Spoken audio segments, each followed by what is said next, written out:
Hello guys, and welcome to Gabino Roblox. In today's video, I'm going to explain what the Union, Negate, and Separate buttons do in Roblox Studio.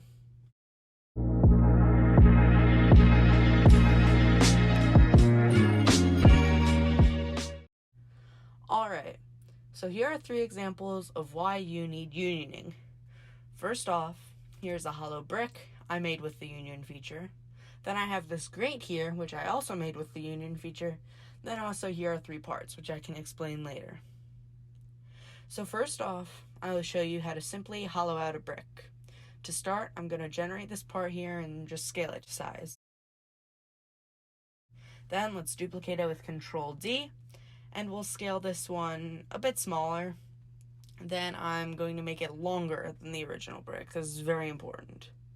Now, while I have this brick selected, I'm going to click the Negate button. As you can see, it's now this red color. Now I'll select both of them and hit Union. Basically what this is doing is clearing what is in the space that the negated block is in, as long as it's all selected.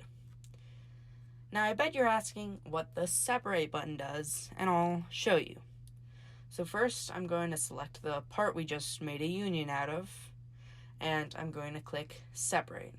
As you can see, it's now broken down into the 2 parts that it originally was. Basically, the Separate button is just an undo button.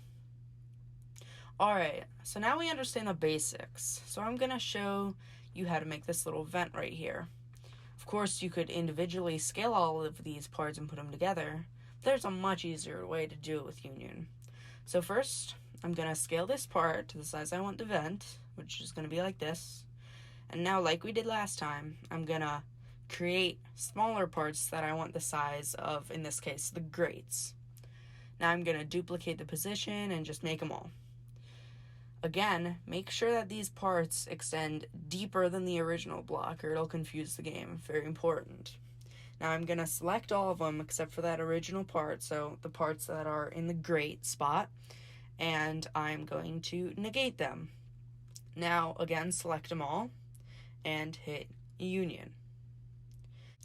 Now, the only use for unioning is not to make certain parts, but also to make less parts.